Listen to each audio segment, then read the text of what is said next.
I've always wondered to myself, is there something special in entrepreneurs that the rest of the people don't have?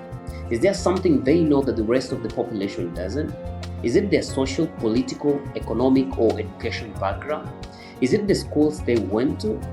What is it that makes entrepreneurs different?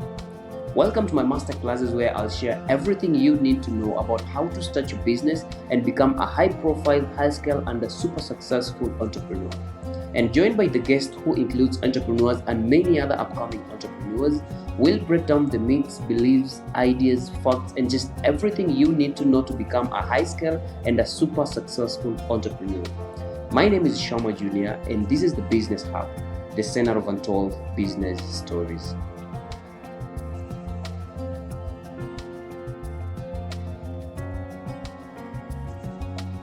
Productivity is, it's basically the amount of work an individual or a group of people accomplishes within a certain duration, all right? So if maybe you're given a task, you're told, I need you to do this, and that, right? And then you're given a duration, of course. You're told, I need you to maybe move these chairs within 30 minutes. So if you take that 30 minutes or even lesser, you'll be regarded to be more productive, right? If you take longer time, you'll be less productive. And actually productivity, well, in Kenya is not regarded so much because most people are lazy anyway. But if you go to developed countries like China and the United States, you'll see people working for hours. Someone will tell you, you'll get one person working for two different companies. Someone works for 5 hours in one company and then they shift to another company for a couple of hours. So a measure of productivity is more intense in developed countries other than the developing countries that we actually have. So looking at, write the definition, that is the amount of work an individual or a group accomplishes within a certain amount of time. Can you help me see the two major aspects, or rather three major aspects that are popping up from this statement? If productivity is the amount of work an individual or a group of people accomplishes within a certain amount of time, then what are the two major aspects that are popping up from this statement? What are the two major aspects of productivity? Am I making sense? Listen, if productivity is measured by the amount of work an individual does or a group does within a certain amount of time. So what are the two major aspects that are popping up from this statement? Just from the statement alone. Can you use the mic? Okay, we have time and work. So we have time and the work. The work, you can put it in the other words, whatever Mercy was saying, the task, right? So we have two major aspects that are popping up, and then we have the third aspect that is actually not popping up here. I can say it's abstract in a way, because if you are given some task to do, and then you are given a duration of time that you need to accomplish the task, the only thing that will make you not to accomplish the task within the required time is what? Distraction, right? If you're given a task, maybe you're told to do something, and then you're distracted, either emotionally. Let me give you a quick example. Maybe you're told, for us, the site guys, you're given an assignment at a site, and then maybe you have a kid somewhere. Your wife calls or anyone just calls and be like, your kid is really sick. Of course, you'll be disturbed psychologically, or rather mentally, or whatever thing you can call it. So you're not going to deliver as required. So the third aspect that pops up here, though it's not right on the words, is actually the distraction. So that gives us the three major aspects of productivity. The first one is time, because for you to be regarded to be productive enough, you must be time cautious. You must be able to accomplish the task that you're given within the required amount of time. The second is the task, of course. You need to know the tasks that are actually taking your time. You need to spend your time on tasks that are worth spending time on. That is the second aspect of productivity. And the third one is actually distraction. That you need to be very careful not to be distracted from actually delivering on the tasks that you've been trusted with. All right? And so from a basic understanding, if someone asks you a question that I need something or someone that can do a specific task within the shortest time possible and without distraction, what comes to your mind? I need you to think like Elon Musk. If you're told, I need someone or something that can do a task within the shortest time possible and without any form of distraction, because human beings are meant to be distracted anyway. If you are normal human beings, you must be distracted by anything, right? It's possible. It's obvious. So, in real sense, if the moment you mention accomplishing a task within the shortest time possible, or rather with the highest level of efficiency, without any form of distraction, either mentally, emotionally, or psychological distraction, then the first thing that comes to your mind is a robot, right? It's only a robot that can do a task within the shortest time possible without any form of distraction. But as long as you are a human being, as long as you are, you got emotions and feelings, distractions are a must. Am I making sense? So I've seen people, when someone tells you, I need you to be more productive, I need you to do a specific task with the highest level of efficiency. Someone feels like they have to wake up very early in the morning at 5 in the morning and sleep very late in the night doing the task. That is not the case. In fact, productivity, according to research, is achieved when you work for lesser hours. That's why you're always advised to go for vacations, right? Yeah, take a day off for holidays and weekends. If you work 24/7 back to back without taking a break or anything, you'll actually be less productive. You understand? So productivity is not about doing many things and working longer hours. That's what people actually confuse. So if you are struggling to work for longer hours and do many things, then you're just trying to be a robot, which you can't be. As long as you're human beings, there are distractions. It could be psychological, emotional, or even mental. All right? So, as we said, the two major aspects that are popping up are time and the task that you're actually having, or rather the task that you need to execute. So from the two, we're having the two major subtopics that I think we need to discuss today. The first one is time management, and the second is giving priority to your tasks. Because if you're talking of time, then you need to know how to manage your time. And the second, if you need to talk about the task, then you also must understand the tasks that are worth spending your time on. Am I making sense? So, for the distractions, I said it's abstract, it's emotional, it's a feeling. So it's not something that you may actually discuss in details, but it's going to automatically just pop up when we start off the discussion. So, the first one, time management. Back to you, I think there's a mic. What is your basic understanding of time management? Anyone? 2 or 3 people maybe. Anyone?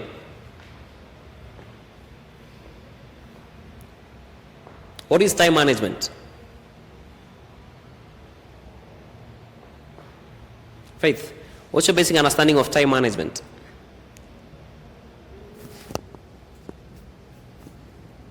The mic.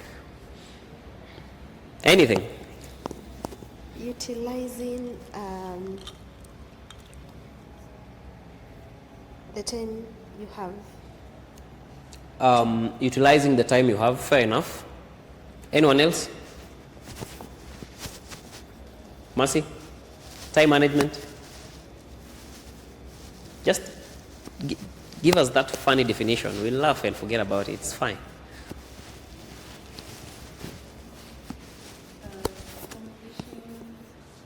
Pass the mic, yes.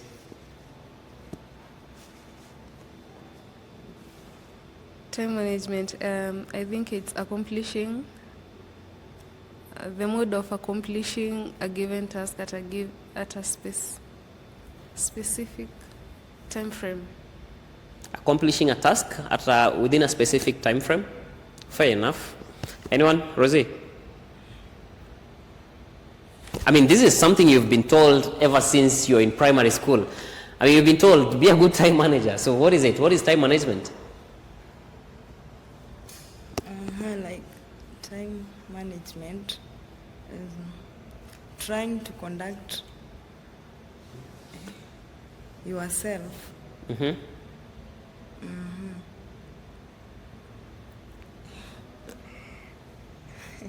Okay. I mean, this is one of the most, everyone have heard of time management in their lives from primary school, Kelvin.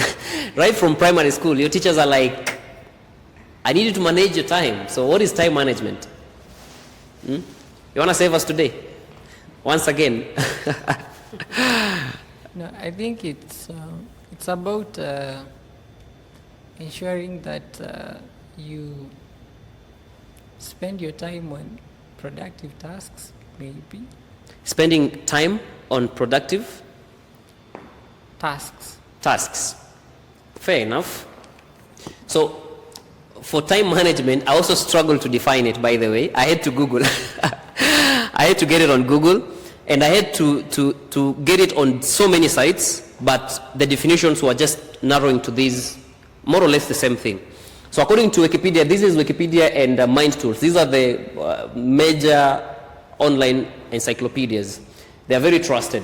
So according to Wikipedia, it says that time management is the process of planning, and exercising cautious control of time spent on specific activities. I think that's basically what you're trying to say. That is the process of planning and exercising cautious control of time spent on specific activities. And then according to Mind Tools, they say that time management is the process of organizing and planning how to divide your time between different tasks. Am I making sense? So it's the process of organizing and planning how to divide your time between different activities. So, well, based on this definition, and this is a conversation we've had even before, I've talked about this severally, I think personally I'm seeing a problem. And the problem that we're having here is we are struggling to do the right thing for the wrong reason. Am I making sense? We keep on doing the right thing every single day for the wrong reason. Mercy, it's absolutely okay to wake up as early as 5 in the morning and go to bed as late as midnight. It's absolutely okay. It's absolutely okay to cover as many tasks as you can in a bid to, control your time or manage your time, whatever thing you call it. It's absolutely okay. The only problem we're having here is that what we keep on doing every single day, based on my basic understanding, it's not time management. That is a problem, because if someone tells you that time management is the process of planning and exercising cautious control of your time, from my basic understanding, time is not something you can actually control. You can't, it moves on whether we like it or not. I've said this over and over again. We got 24 hours in a day, you can never change that. You can't even stop time to do your thing. So you can't, it's not about controlling your time.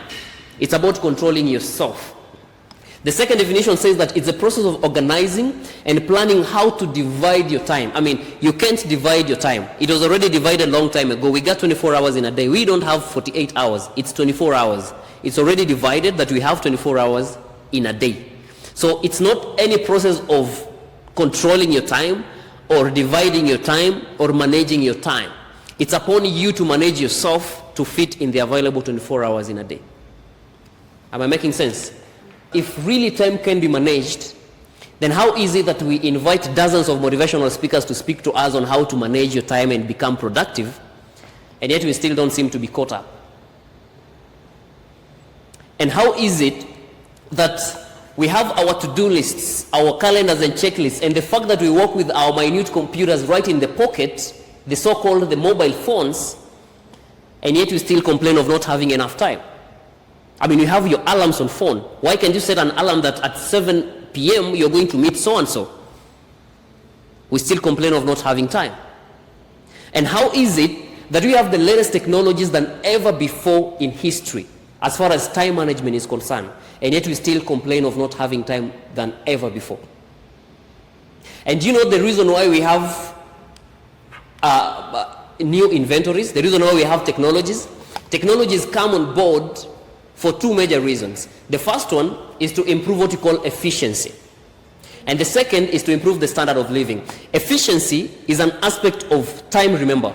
Because a cell phone is more efficient than a letter Because if you need to send a letter, if you need to send a message in the United States, for a letter you have to wait for weeks. For a cell phone, just a minute and the message is delivered, right?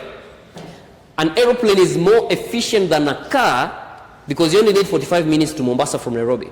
For a car, you need at least 9 hours or 10 hours to get to Mombasa. Am I making sense? So the more these technologies are coming on board, the technologies that are making our life more efficient, the more we complain of not having time every single day. And you know why? It's because there is no such thing as time management, really, but you have what you call self-management. I mean, as I said, time moves or not, whether we like it or not, it's about you to organize yourself to fit in the available 24 hours in a day. We got 24 hours in a day, 365 days in a year, and you can never change that. You won't pause time, you won't increase the speed of time. It's about you to split. You see, from the definitions, we are being told that it's about dividing your time.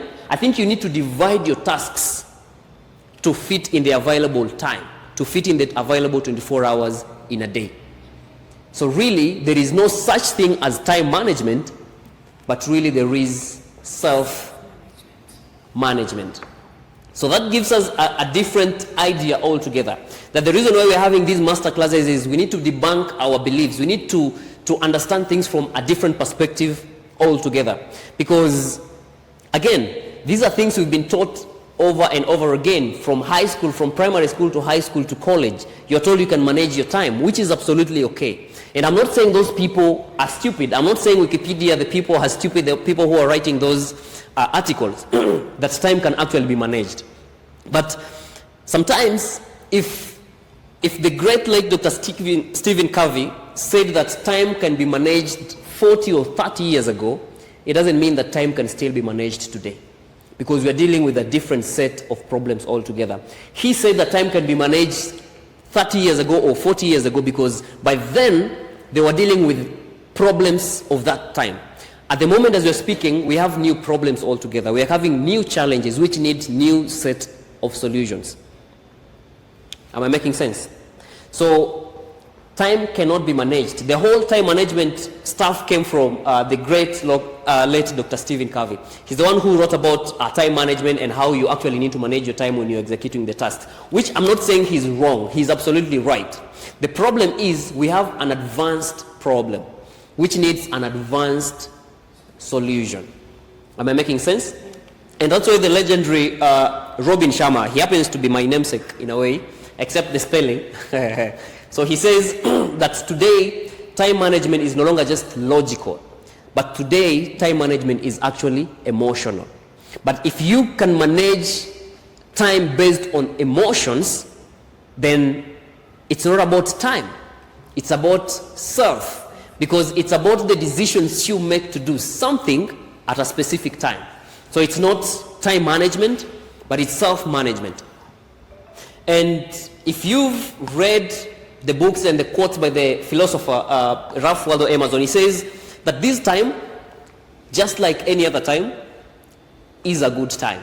I think I should replace the statement is a good time. He says that this time, just like any other time, is a perfect time, but only in one condition: if you know what to do with it. That's what he says, that this time is a good time, which I'm replacing it with a perfect time. So this time is a perfect time, only in one condition: if you know what to do with it. So it's not about the time. It's not about how many hours you have. It's about the decisions you make to do something at the right time. Am I making sense? So, as I said, time cannot be managed.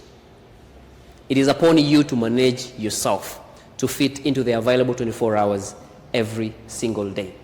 All right? So that changes our subtopic from time management to what we call self-management. Okay? So how do you become a good self-manager? The first one is that you need to become a visionary. Who is a visionary? Anyone? It comes from the word vision. Who is a visionary?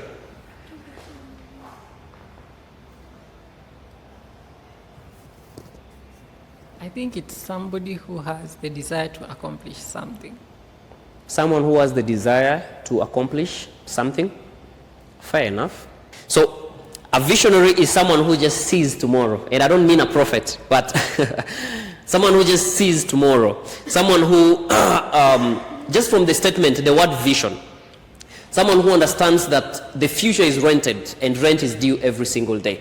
Someone who has the emotional permission to understand that every second they spend today affects their seconds tomorrow. That every minute you spend constructively today gives you more minutes tomorrow.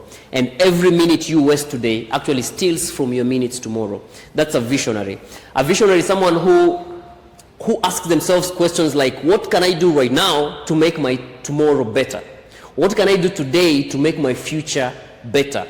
That's a visionary. So if you need to be a good self-manager, you must understand what you call the significance of your time. A significance calculation is a long-term calculation that when you decide to, for instance, attend this masterclass, you're asking yourself the future projection. For how long is the meeting that you're attending actually going to matter?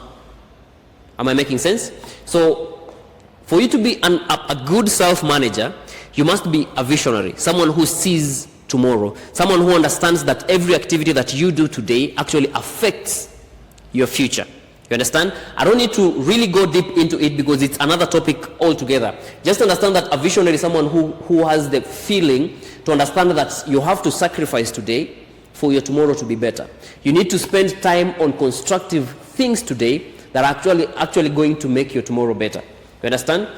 And as I said, visionaries understand that the future is rented and rent is due every single day. And that means what you choose to spend your time on right now actually matters more than nothing else because it's going to dictate your future, your tomorrow, and future occurrences. And the second is that you need to pay the price of success. What is the price of success?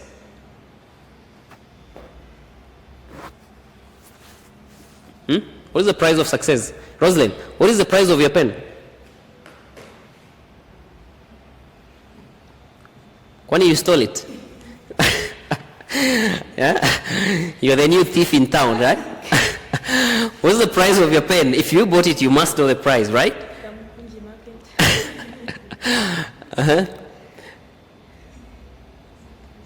What's the price of it? That's a very simple question. 20 shilling, right? So what is the price of success? Patience. Of course, there are quite a number. Patience is one of it. So in short, I'm just trying to say that success, just like your pen, it's got a price. It doesn't come for free. Don't expect to just get success from nowhere. It comes at a price. Just the same way you walk in a restaurant like we are here, and then we need to take our tea and samosas, and then from there, we pay for it. It's exactly what happens with success. You understand? And for you to be a good self-manager, you must understand that success is worth paying the price for. Am I making sense? So self-managers understand that they have to pay a price for their success. And, with success is a bit different. For your pen, you had to receive the pen before you pay. Or right here in the restaurant, we have to enjoy the good tea and the snacks, and then pay later. For success is a bit different because you have to pay first before you can enjoy it later. That is the only difference that we are having. So as a good self-manager, you really must understand that success is worth paying a price for. It doesn't come for free. So if you see some people are successful, whether in their employment, their field of specialization, in their professions, or maybe their businesses, just know at some point in their life, they did pay for the price. All right? So we had two aspects. The very first aspect was the time management, right? Which we've broken it down to self-management. The second is giving priority. How to give priority to your task. After you understand that there is no such thing as time management, you now need to understand how to give priority of your tasks. How to spend your time, or rather how to choose the tasks that you spend your time on. All right? And that's when we have the subtopic, how to prioritize on your task. So I have a quick question. Anyone, have you ever been asked, or anyone, have you ever been told to treat your priorities in order? Or maybe someone just told you don't have the right priorities. Have you ever been told that? That you don't have the right priorities? What did you do? What happened? Huh? What exactly did you do to be regarded of not having the right priorities? This is again, this is something we personally, this is something I've been told, or I've had people talking about for a very long time. So giving priority is actually one of the most important things you can ever do. Before you even talk about time, it's a priority. Because we said time moves on whether we like it or not, right? That is fixed. It's a constant factor. So it's upon you to spend your time on the right stuff. And that's where priority comes in. All right? And so what is giving priority? What is priority? Calvin? I think it's just about when you talk about giving priority to tasks, it's about how you decide the order in which you're going to execute your different tasks. The order, fair enough. If you have your to-do lists, maybe you have like 5 or 6 or 10 activities on a to-do list, the way you decide to prioritize, the way you decide to, how you decide to do task A as the first one and task B as the second, that's what we call giving priority. So basically, it's about having the self-awareness and what we call execution intelligence to strip away all else and just focus on one.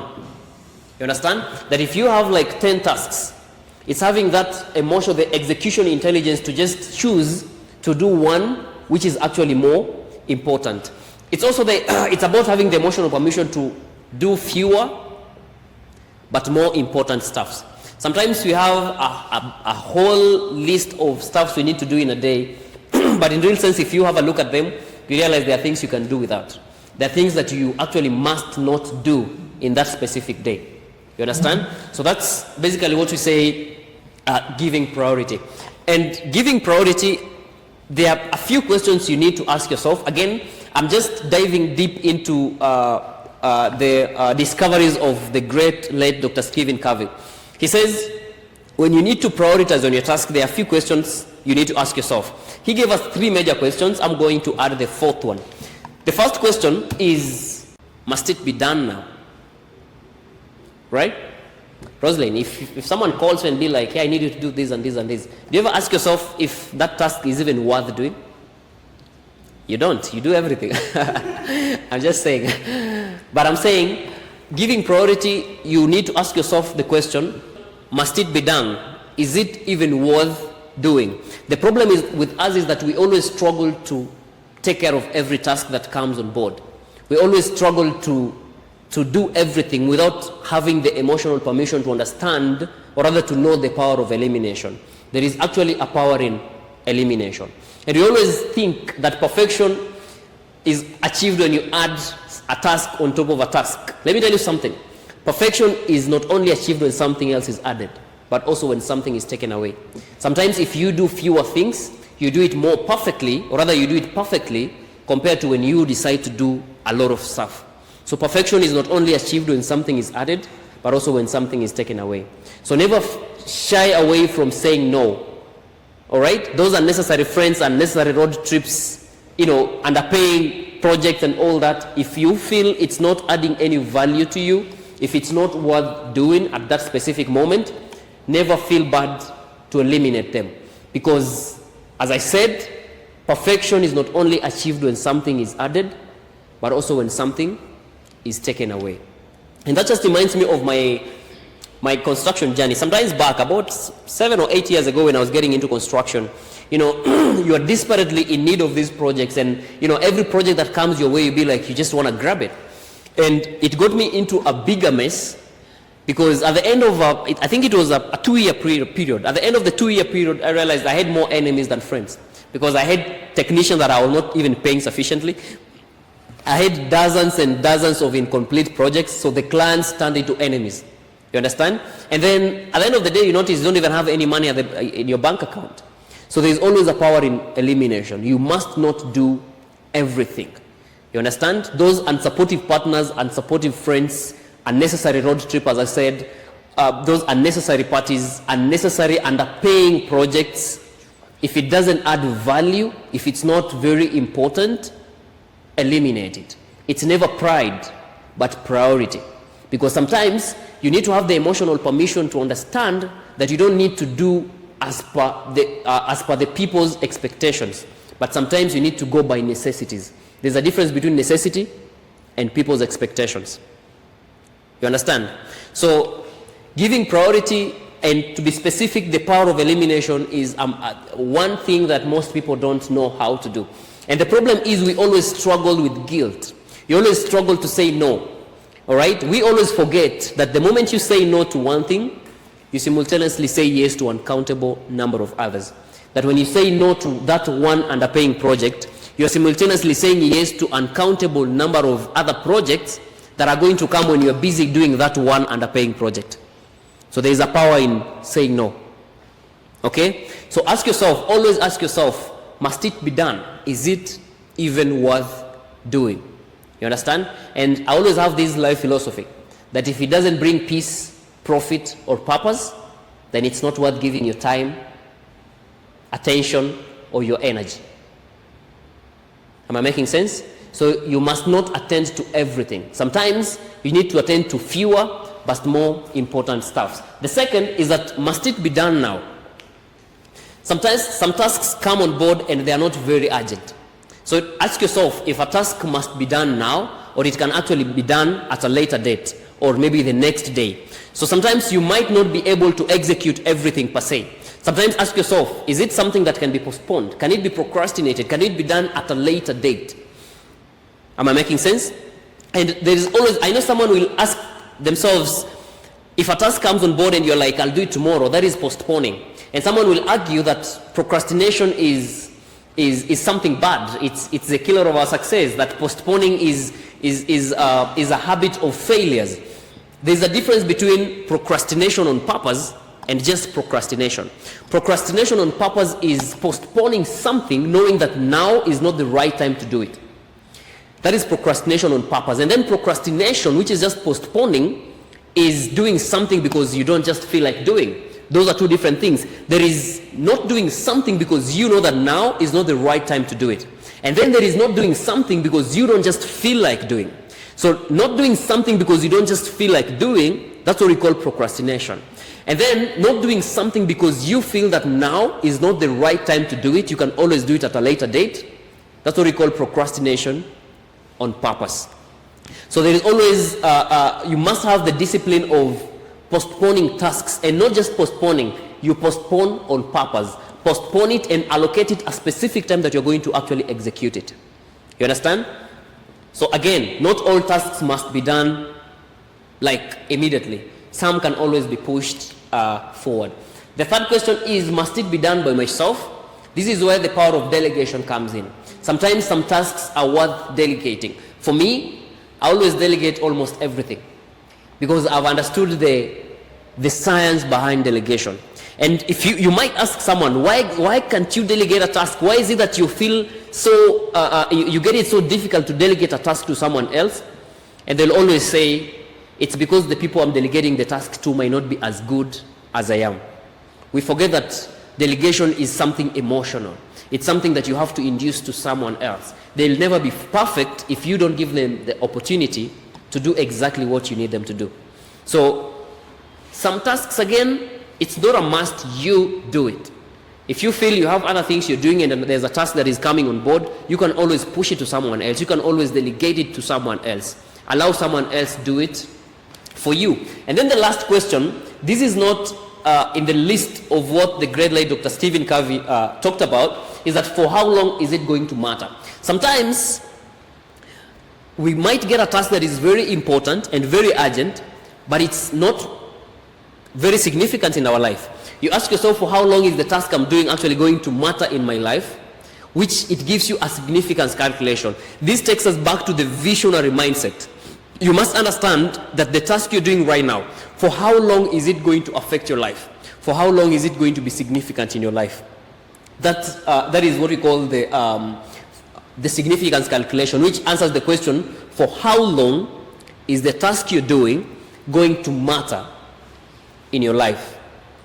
Am I making sense? So for you to be for you to be good at prioritizing on task, for you to give the right priorities in every task that comes on board, anytime something comes up, anytime a project comes up, anytime an invite for a meeting comes up, anytime an invite for that wedding, for that road trip, for that that party, it comes up, you need to ask yourself these questions. Must it be done? Is it worth attending? Is it worth doing? Is it worth spending your time on? The first question. The second should be, must it be done now? All right? If it's a party that you're being invited and maybe it's a monthly party. For instance, we have our master classes every 2 weeks. If I invite you today, Faith, and for the master class, you need to ask yourself, must it be done now? Must I attend this one? Or I can always attend the next one? It needs your own emotional permission to give yourself the emotion. You need to give yourself the emotional permission to understand how to ask yourself these questions, because they're going to help you give priorities to your tasks. The third one is, must it be done by myself? Is it something that you must attend to by yourself, or you can always delegate it to someone else? You can always give someone else the opportunity to do it on your behalf. And then lastly, ask yourself, for how long is what you're doing actually going to matter in your life? For how long is it going to be significant in your life, and for how long is it actually going to change your life? So this is what the late great Dr. Stephen Covey talked about, and I just need to explain so that we can all understand. Dr. Covey came up with a two-dimensional mode of thinking, where on the y-axis we had what we call importance. It's not very clear. I think it's because of the projector. On the y-axis we have importance, and then on the x-axis we have urgency. So Dr. Covey says, for you to give priority to any specific task that comes on board, you need to ask yourself if it's important and urgent. You understand? So right at the beginning of the axis, if the task is less important, down here it means this is 0. So you understand how to read the Cartesian plane? Right at the corner, it's 0. That means it is less important and it's less urgent. Are we on the same page? Okay. I know maths was a problem. Which grade did you get in maths? Sorry to ask. So I'm just trying to say, it's called the Cartesian plane. This is the y-axis, this is the x-axis. So if something is somewhere close to 0, at the intersection of the two axes, it means it is at the lowest, it's at the minimum, right? So if this is the y-axis, which means the importance axis, it means down here, it is less important, right? If this is the x-axis, which means urgency, which we are having urgency on the x-axis, it means right at the intersection, it is less urgent. So if a task is less urgent and less important, that means, he says, do not do it. You understand? It's worth eliminating. And that just takes us back to the first question. Must you do it? Is it worth doing? Am I making sense?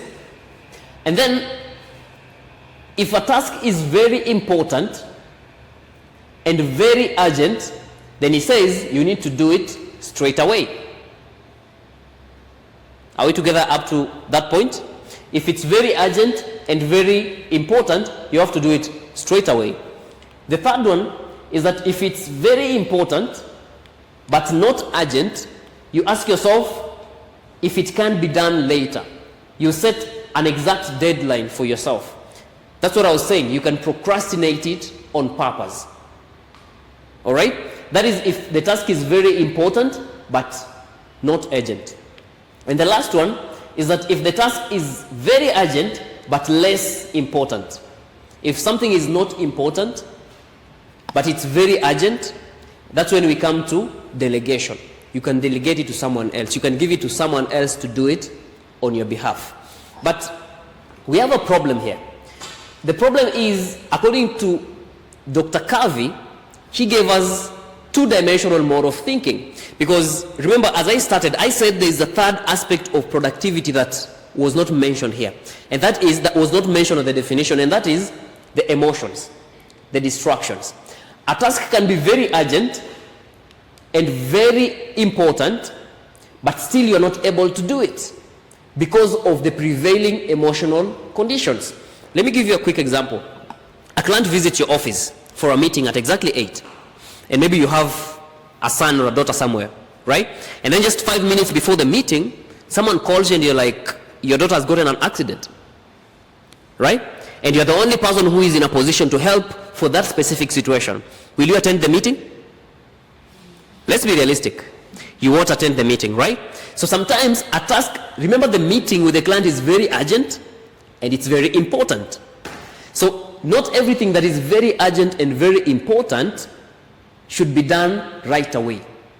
And that's where we're having the gap with what Dr. Kavi states. And that just tells you that there is the third axis, which is the z-axis. If you did maths very well, and which grade did you get in maths? Anyway, so I was just saying, there is a third axis, the z-axis. We have the y-axis, x-axis, and the z-axis. What Dr. Kavi left out was the z-axis. The z-axis answers the question of significance. The question of, for how long is what I'm doing right now going to affect my life? Right?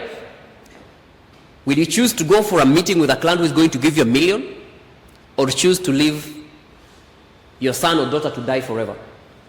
It's upon you to answer the question. So it's a question of significance. For how long is what you are doing right now going to matter in your life? And this is purely emotional.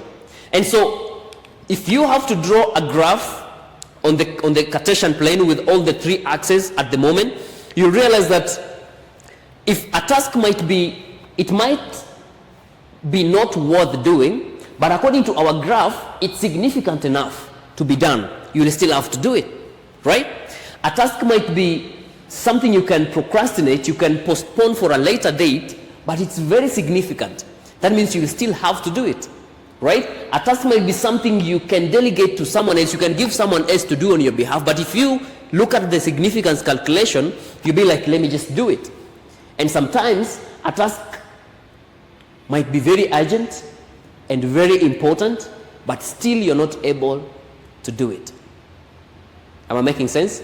And that's why I said, if you look at it from a 2-dimensional mode of thinking, of urgency and importance, you're going to say that time can be managed. But if you look at it from the 3-dimensional mode of thinking of importance, urgency, and significance, you realize that time cannot be managed. But it's upon you to manage yourself to fit in the available hours, or rather the available duration that you have. Am I making sense? And the only problem that we're having today is that we are really struggling to solve our today's time management problems while our minds are fully packed with our yesterday's time management mode of thinking. It can never work. Sometimes we need to think beyond the points of normal. We need to think outside the box. We need to flex our minds beyond the points of normal and think critically. Because the problem, the time management problem we are dealing with today is more complex than the time management problem that the great late Dr. Stephen Covey was dealing with 40 years ago. And that means we need to think of it differently. If we need solutions to the current problems, we need to think about them in a more recent we need to give it a more recent approach. Am I making sense? And let me tell you something. Some of us here, Kelvin, for instance, Kelvin, I believe you stay like not more than 2 kilometers from here, right?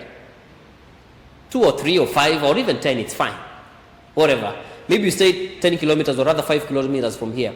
Matthew on the other side stays at least, I think, 40 kilometers from here. But he got here before you. I'm not saying it the way it's coming, but I'm just trying to say, sometimes it's about the decision you make to do something at a specific time. She decided to leave where she was coming from maybe 2 hours earlier. And for you, you decided, I'm just like 1 kilometer or 2 kilometers away. So I'm going to leave when it's 5 minutes to time, which is absolutely okay. You still got here on time. She got here on time. So I'm just trying to say, it's not about the time. It's about the decisions you make to do something at the right time. Am I making sense? Good.